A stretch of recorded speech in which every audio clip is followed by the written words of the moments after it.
But aside from that, we're gonna move on then. This will be Slime with abnormal trump card detention as Opera Singer against MRC's Survivor, which both Gardener and Prisoner without borrowed time. Prisoner having each reflex on flow wheel, and of course Gardener having that. Oh no, Gardener has borrowed time. Never mind. Gardener has tight turn too. Well, lol. Let's move on then. This will be playoffs day 1, match 3, game 1. First off.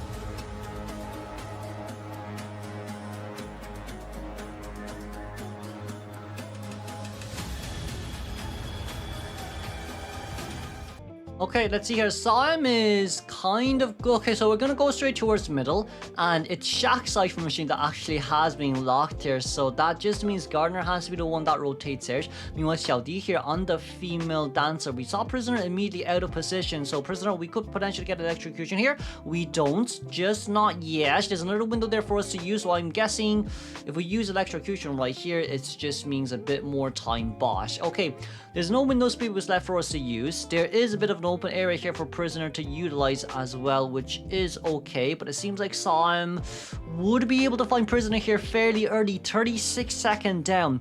That's what we've talked about before as well. If you decide to bring Prisoner out, and it's definitely not an Ivy, Opera Singer will absolutely eliminate you from this game.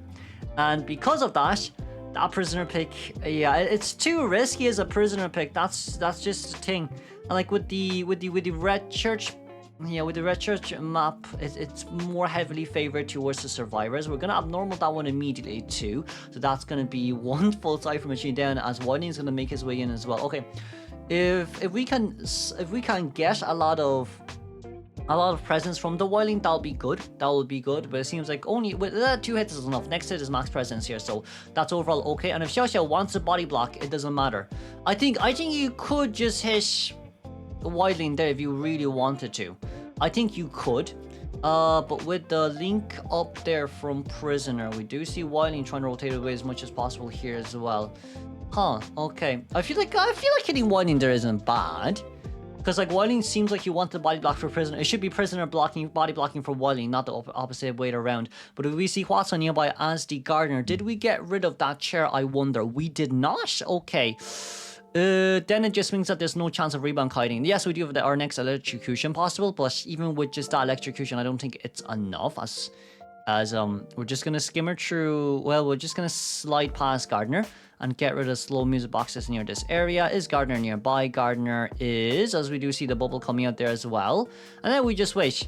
We hit Gardener, okay. Oopsie daisy, we hit Gardener, but we have Shadow Strike, so it should be overall fine. That's dash number 1. Dash number 2, charge attack hit down. No electrocution, it seems. I feel like we could have tried electrocution or something, but I guess we're going to save it up to see if Xiao Xiao can get anything else from this.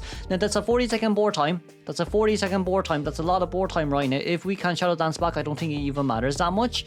Oh, he's so fast, isn't he? Can we get a hit? We got hit number 1, but I feel like for hit number 2, it might just take a little while longer. Hello, no hit there just yet. That's going to be a hit. Let's Shadow Dance back. Yeah, Shadow Dance back just to guarantee the 1 elimination, and we can go out and the normal another Cypher Machine. We could have normal middle. I think middle wouldn't be a bad Cypher Machine to abnormal, as Xiaodi is already walking towards the where again? The staircases? No, those are chairs. Walking towards the chairs and getting rid of the Cypher. Now, this was a Cypher Machine where Gardener was at. So now with the Shadow Dance back, we're gonna abnormal it. But that's the 40% Cypher Machine that was abnormal, and now we just need to look for our next Survivor. Gardener is near this area, but we're just all hiding right now. As long as everyone hides, I think it should be fine, unless Sam can find them. Sam, you're going the wrong way, so this is really good for the Survivors as of now, Lamo. Should we Shadow Dance back? It seems like Xiaodi's already on the run here, so we're gonna Shadow Dance back. Can we see? We do see the hat. Okay, if we see the hat, that's so different. If we see the hat, that is so different right now. So I'm currently looking for Gardener here once again. There is a bubble up ready to go as well, and we left a remnant near the other side. So if we drop the pallet down, that's a nice pallet stun. That's a nice pallet. If we drop the pallet down, we would be immediately on the other side. That's Gardener vaulting back in towards this area. Watts is just playing around right now. But even if that's... Ooh, nice Oh, but it's not enough. No, no, no, no. We're missing 2 full ciphers. It's too hard here. Even with accelerated decoding, Wilding's slow decoding. Wilding is really, really, really slow decoding right now. We just chaired towards the nearest chair. Yeah, just chaired towards the nearest chair here. So and 21 seconds until our next abnormal is ready. We could potentially just go towards middle and abnormal female dancer cipher machine again, or get rid of the pallet. Can we try get rid of the pallet? We're not. We're trying to look for female dancer right now for a little bit of a shadow dance. No shadow dance. No shadow dance. That's a hish. No way we're teleporting, right? We teleported. Okay. Okay, we teleported. So that's an after half rescue for Gardner, as we do know where Wilding is here as well. Okay. Okay, do we want to get rid of the music box here first, Sam? That's a good question. I feel like if you get rid of the music boxes first, it's grand, because like it just means Wilding is forced early to rescue. So I feel like breaking music box here is absolutely okay. We get the hit. Wilding is a little bit slow right now. We do have remnants nearby, but they're all disappearing pretty fast right now, as that's going to be hit on 2 or 2. Wilding, that's fine. Wilding can't force. We can use Wilding to force out his self-heal right now. And of course, Gardner with dash. Female dancer, so music box is gone. Really now. Really now. No hit over. No hit over. One more. No hit over. Okay, that's a hit over. Okay. Okay. Yeah, the prisoner pick was just too bad. Because if it was an Ivy coming out, fair enough. But if it's an opera prisoner, it's just... prisoner is useless against opera Lamo. So we lost on the ban picks here. The drafts was the issue. Our ban picks was the biggest issue here from MRC Survivor side. So we're just going to speed things up, because there are 2 full cipher machines left. Unlike we do know where female dancer is as well. So we're going to speed things up a little bit here to see what happens end game.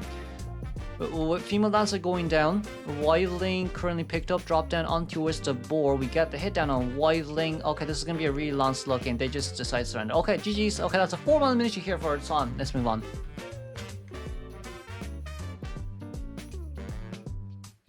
Quickly move on then. This will be playoffs day 1 match 3 game 1 second half of MRC versus GG. We're going to be able to see PB Xia here with Fire Investigator round 1. Peepers on Opera Singer as well. Let's move on straight towards the game.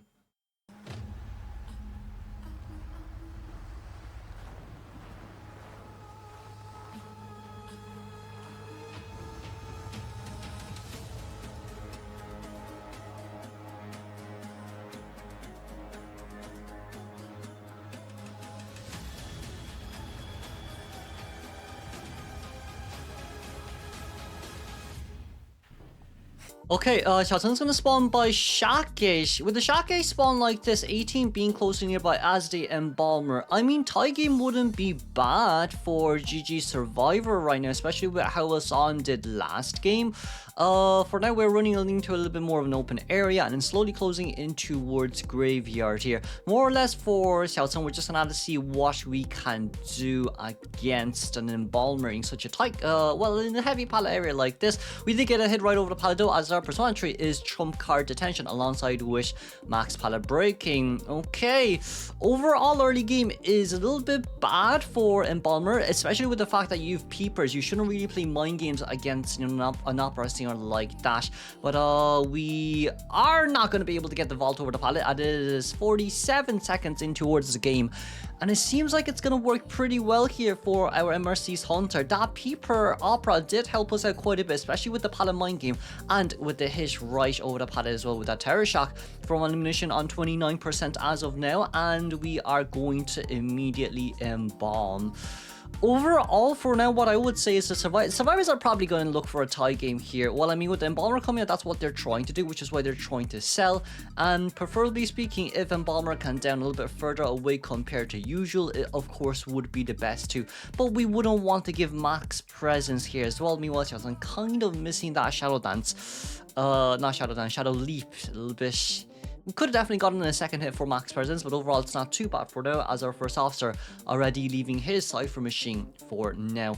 All survivors here did decide to bring Window, Knee-Jerk Reflex alongside Wish Flywheel. It's just to guarantee the one-man escape, except for our first officer here, I guess, but we have to be a tiny bit more careful in what this Hunter can do, as well as Ku Tao is also still going to be on his way in here. That's going to be his last pocket watch utilization there too, but if that that is the case, that might just end up as a double down situation, as we do get the rescue immediately on towards an embalmer, and seems like there will not be a possibility here of any rebound kite containment. Flywheel there was used, yes, but even if you did use it, there's really no point in a sense. I think we're trying to embalm someone as of now. Who are we gonna embalm for? Okay, we're gonna give it to first officer. Fair enough. You know what? Fair enough. But like, the moment embalmer has been eliminated here, the coffin should disappear alongside with him. So I don't. Does this coffin stay? I don't think the coffin stays. Wait, the coffin stays. Okay, yeah, the coffin disappears. Okay, the coffin disappears, as we do get an elbow pad for Merc. How's the next chase here? For a Psycho with Flywheel and knee-jerk reflex, what we have to focus on here is we need to get out of graveyard. Xiao Ceng, very nice Shadow Dance back. We don't get a hit there just yet because of the movement speed boost, but that's okay. That's a beautiful Flywheel and of course a vault over the pallet, and we should be able to rotate pretty safely out of this area as of now. We do see PB Xia here decoding very closely towards graveyard, but I don't think Kuta can actually decode any cipher machines here anymore. He does need that pocket watch still on his hands, and we're going to decode a completely new cipher machine. Meanwhile, Psycho here still have 20 seconds left on her hands to play around against the Opera, but that's only thanks to stress here too.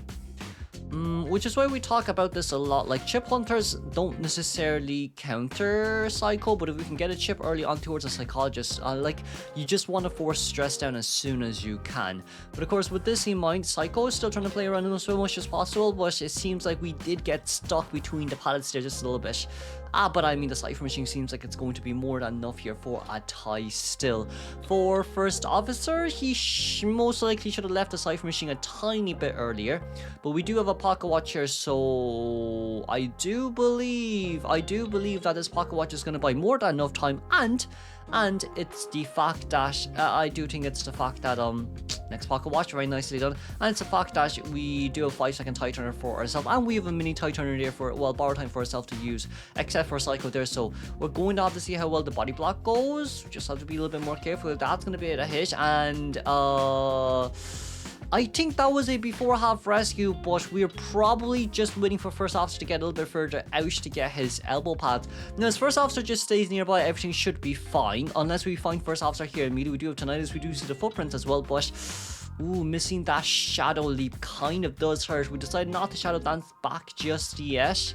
A little bit wary here of Fire Investigator, but he used both of his balls airbags here to get towards Shockgate. Now, if Xiao Ceng can get a 3-man elimination here, that would be for the best, because in that case scenario, you only need a 3-man elimination and a 3-man escape instead of a 4-man elimination moving on forward. But getting the rescue on towards Psychologist there definitely does hurt quite a lot, and Fire Investigator still does have airbags left on the ground too. We're gonna break the first one here, but I wonder, can we survive Investigator here or not? PB Chat is hiding really well, but does this seem like we see his jetpack there? Not jetpack, we did see his backpack. The red backpack, and we are going to be able to get a gate open here. Let's congratulate the tie game here then for GG, still maintaining a very, very, very good 72. Let's move on towards game 2.